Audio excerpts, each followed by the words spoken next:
সবাইকে স্বাগত জানাচ্ছি মম অ্যান্ড মি কিচেনের পক্ষ থেকে। আজ আপনাদের জন্য নিয়ে এসেছি দারুণ স্বাদের পাকা আমের কেকের রেসিপি। কোনো প্রকার ময়দা বা ডিম ছাড়া একদমই ঘরোয়া কিছু উপকরণ দিয়ে এত সুস্বাদু নরম তুলতুলে একটা কেকের রেসিপি কিন্তু আপনাদের সাথে শেয়ার করব।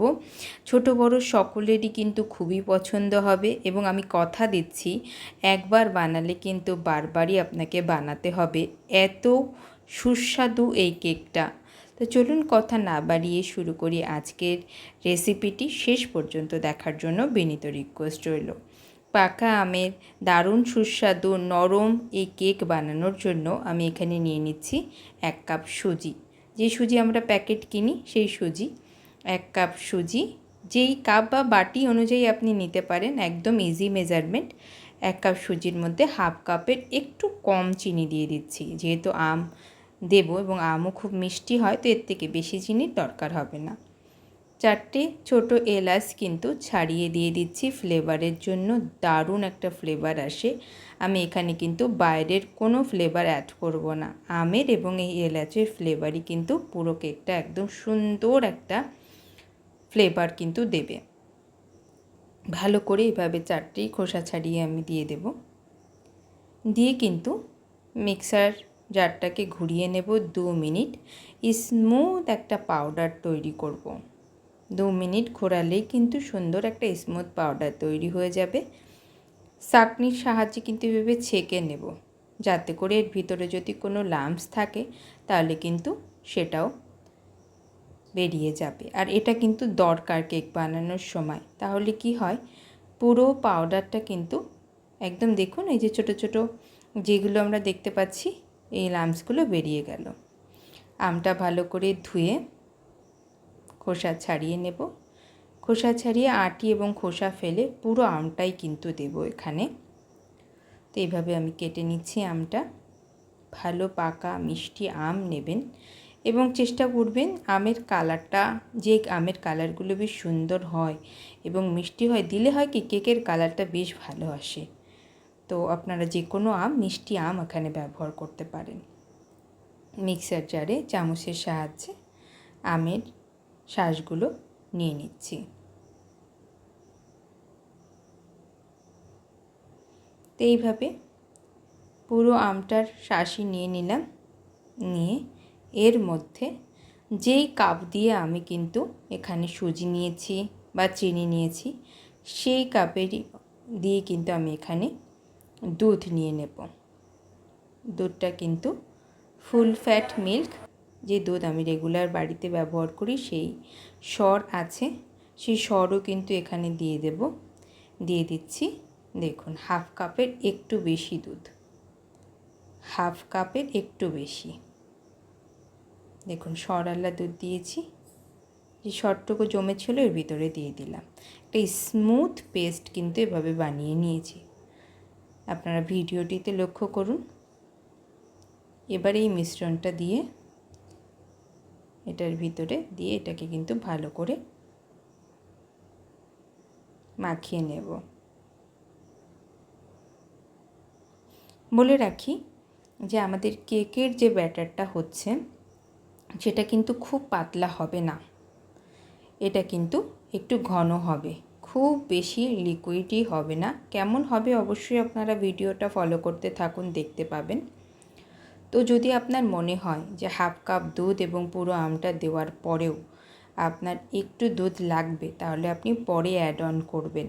হ্যাঁ, একবারে কিন্তু বেশি দিয়ে দেবেন না, এটা বেশি লিকুইড হবে না। এখন আপনাদের একটু দেখে মনে হচ্ছে লিকুইড, বাট এটা কিন্তু সুজি যখন আমি এখানে রেস্টে রাখবো তখন কিন্তু দুধ ও আমের এই পুরো মিশ্রণটা কিন্তু সুজি কিন্তু টেনে নেবে। অর্থাৎ আমরা কিন্তু রেস্টে এটাকে রাখতে হবে, এটা কিন্তু বাধ্যতামূলক। সুজি দিয়ে তৈরি করলে যে কোনো জিনিসই কিন্তু আপনাদেরকে মিনিমাম 10 মিনিট রেস্টে রাখতেই হয়, কিন্তু আজকে কিন্তু আমি তার থেকে বেশি সময় রাখবো। কেক বানানোর জন্য মোটামুটি আধা ঘন্টা কিন্তু এইভাবে কিন্তু রেস্টে রাখা খুবই দরকার। বেটারটা ভালোভাবে এইভাবে কিন্তু আমি হুইস্কের মাধ্যমে ফেটিয়ে নিচ্ছি, যাতে ভিতরে কোনো লাম্পস বা কিছু না থাকে। দেখুন স্মুথ একটা কিন্তু পেস্ট তৈরি হয়ে গেল। এবার কিন্তু আমি এটাকে ঢেকে রাখবো। আমি 1 ঘন্টার জন্য এটাকে রেস্টে রাখবো। আপনার হাতে সময় না থাকলে আপনি 30 মিনিট রাখতে পারেন। অপরদিকে ফ্রিজে মাখন ছিল, সেটাকে এভাবে গলিয়ে নেব। মাখনের পরিবর্তে আপনি ঘি বা সাদা তেলও ব্যবহার করতে পারবেন। 1 ঘন্টা পর আমি প্লেটটা সরিয়ে আপনাদেরকে ব্যাটারটা দেখাচ্ছি। দেখুন সুজি কিভাবে কিন্তু দুধ আর আমের সেই গাঢ় পেস্টটা যেটা দিয়েছিলাম সেটা কিন্তু টেনে নিয়েছে। এটা একটা গাঢ় সুন্দর একটা ব্যাটার তৈরি হয়েছে। এই কনসিস্টেন্সিটাই আসলে আমি কেকের জন্য রাখবো। তাই এর মধ্যে আর কোনো প্রকার দুধ কিচ্ছু করে দেবো না। আপনারা যদি দেখেন এর থেকে বেশি গাঢ় হয়ে গেছে তাহলে সামান্য পরিমাণ দুধ দেবেন। গলিয়ে রাখা যে মাখনটা সেটা 3 চামচ কিন্তু এখানে আমি মাখন দিয়েছি। আবারও রিপিট করছি, মাখনের পরিবর্তে আপনি ঘি অথবা সাদা তেল ব্যবহার করতে পারেন। 3 টেবিল চামচ দিয়ে ভালো করে মিশিয়ে নিচ্ছি। একটা ভালো করে চামচের সাহায্যে মিশিয়ে নিয়ে তারপর কিন্তু হুইস্কের সাহায্যে ভালো করে আবার একটু ফেটিয়ে নেব।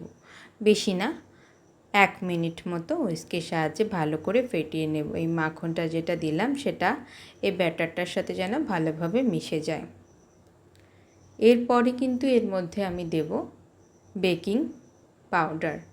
বেকিং পাউডার দিয়ে কিন্তু আর বেশিক্ষণ অপেক্ষা করব না। আর তার জন্যই বেকিং পাউডার দেওয়ার আগে গ্যাসের চুলাটা অন করে আজকে কিন্তু আমি একটা হাঁড়ির মধ্যে কেকটা বানাবো। সেই হাঁড়িটা গ্যাসের চুলাতে আমি বসিয়ে দিচ্ছি। কিছুটা লবণ ছাড়িয়ে দিয়েছি যাতে ভালোভাবে, কিন্তু লবণ ছাড়িয়ে দিলে কিন্তু ভালোভাবে জালটা পায় এবং অল্প সময়ে কেকটা ইভেনলি কিন্তু কুক হয়।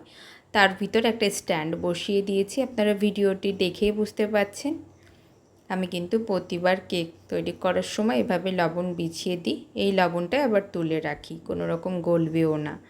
তো দেখুন এরপরে কিন্তু হাঁড়ির ঢাকনাটা দিয়ে এটাকে গরম হওয়ার জন্য দিয়ে দিচ্ছি, প্রিহিট যাকে বলে। অপরদিকে কেকের যে মোল্ডটার মধ্যে আজকে বানাবো, আপনারা চাইলে বাড়িতে ভালো প্লেট বা বাটির ভিতরেও বানাতে পারেন। আমার কাছে কেক বানানোর মোল্ড আছে। সেই মোল্ডটাতে বাটার পেপার ঘরেতে ফুরিয়ে গেছে বলে খাতার কাগজ বা কপির যে কাগজ হয় সেটাকে কেটে নিয়ে ঘি দিয়ে একটু গ্রিস করে নিলাম। টুটি ফ্রুটি ছিল ঘরে, এটাতে অল্প একটুখানি আটা দিয়ে এভাবে কিন্তু কোট করে নিচ্ছি, যাতে করে এগুলো কিন্তু আম কেকের মধ্যে ভীষণ ভালো লাগে। থাকলে দেবেন, না থাকলে দেবেন না। ঘরে ছিল টুটি ফুটি দিয়ে দিলাম। আচ্ছা, এই যে কোটিং করলাম আটা দিয়ে, অল্প একটু আটা দিয়ে কোটিং করার কারণ হচ্ছে এটা নিচে গিয়ে বসে না যায়। তো অবশ্যই কেকে আপনারা কোনো ধরনের ড্রাই ফ্রুটস বা এ ধরনের টুটি ফুটি দেওয়ার আগে অল্প পরিমাণ আটা বা ময়দা দিয়ে একটু কোটিং করে নেবেন। তাতে দেখবেন একদমই সুন্দরভাবে সেট হবে, নিচে গিয়ে বসবে না। একটু মিলিয়ে নিলাম। নেওয়ার পরে এর মধ্যে কিন্তু আমি দিয়ে দেব বেকিং পাউডার। বেকিং পাউডার এখানে দেব হচ্ছে 1/2 টেবিল চামচ বেকিং পাউডার। বেকিং সোডা কিন্তু আজকে ব্যবহার করব না। তো বেকিং পাউডারটা দেওয়ার পর হুইস্কের সাহায্যে আলতো হাতে এটাকে মিশিয়ে নেব। বেকিং পাউডার দেওয়ার পরে কিন্তু আপনারা খুব জোরালোভাবে কিন্তু ব্যাটারটা মেশাবেন না। আলতো হাতে সেম ডাইরেকশান, দেখুন আমি একই দিকে কিন্তু ঘোরাচ্ছি। এরকম সেম ডাইরেকশানে আপনারা একটুখানি বেকিং পাউডারটাকে ভালোভাবে মিশিয়ে নেবেন। দেখুন একই ডাইরেকশানে সুন্দরভাবে এভাবে আলতো হাতে ভালো করে বেকিং পাউডারটা মিশিয়ে নেবেন। বেশিক্ষণ পর কিন্তু আমরা এটাকে আর ফেটাবো না। ভালো করে মিশিয়ে নেওয়ার পরে আমরা কেক টিনের মধ্যে দিয়ে দেব। তো দেখুন ঢেলে দিচ্ছি কেক টিনের মধ্যে। আশা করি আপনারা ভিডিওটি দেখে বুঝতে পারছেন যে আমাদের কেকের ব্যাটারটার কতটা ঘনত্ব রাখতে হবে।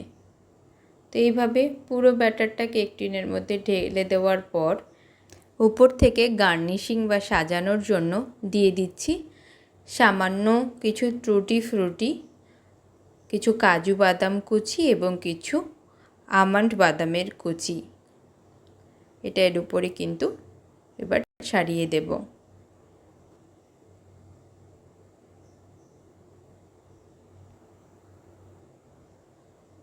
ভালোভাবে উপর থেকে ছাড়িয়ে দেওয়ার পর প্রিহিট করতে দেওয়া হাঁড়ির ভিতরে কিন্তু কেকের মোলটাকে বসিয়ে দেব। বসিয়ে কিন্তু হাঁড়ির ঢাকনাটা দিয়ে 40 থেকে 45 মিনিট লো আঁচে, আবারও রিপিট করছি 40 থেকে 45 মিনিট লো আঁচে কিন্তু কেকটাকে তৈরি হতে দেব। 40 থেকে 45 মিনিট কিন্তু কোনোভাবেই হাঁড়ির ঢাকনাটা আমি ওপেন করব না, একেবারে সরাসরি এখানে কিন্তু আমি 45 মিনিট পর ঢাকনাটা ওপেন করে আপনাদেরকে দেখাবো। চেক করবেন আপনারা 40 থেকে 45 মিনিট পর চেক করবেন একটা টুথপিকের সাহায্যে। দেখুন ভিতরটা একদম কিন্তু তৈরি হয়ে গেছে, একটুও কাঁচা অংশ কিন্তু কাঠির গায়ে নেই, তার মানে আমাদের কেকটা কিন্তু ইভেনলি কুক হয়ে গেছে। বারবার যদি আপনি হাঁড়ির ঢাকনা খুলে সরান তাহলে কিন্তু কেকটা ভালোভাবে তৈরি হবে না, তাই একদম লো আঁচে দিয়ে 40 মিনিট পর কিন্তু আপনি একবার চেক করতে পারেন।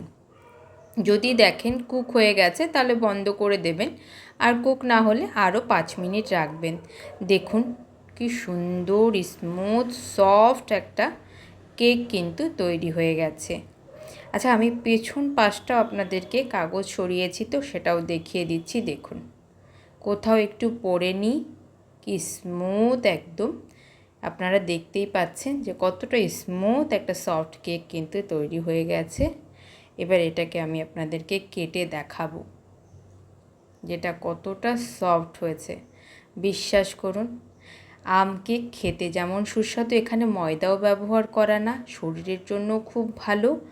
ময়দা আমরা জানি যে কতটা স্বাস্থ্যের জন্য ক্ষতিকর, সেখানে কিন্তু এখানে আমরা সুজি ব্যবহার করেছি।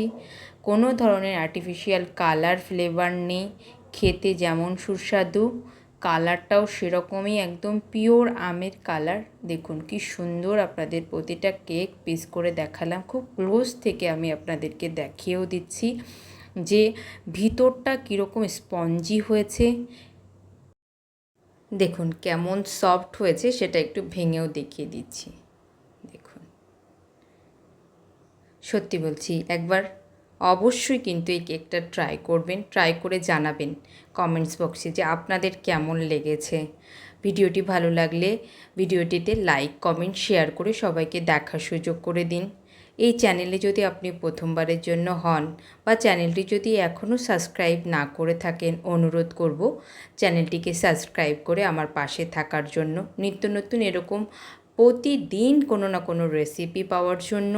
এবং আপনাদের সহযোগিতায় কিন্তু আমি সামনের দিকে এগিয়ে যেতে চাই, তাই সহযোগিতার হাতটা আমার দিকে বাড়িয়ে দিন চ্যানেলটিকে সাবস্ক্রাইব করে। ভালো থাকবেন, সুস্থ থাকবেন, দেখা হবে নেক্সট আবারও একটা রেসিপিতে। অসংখ্য ধন্যবাদ জানাচ্ছি সবাইকে।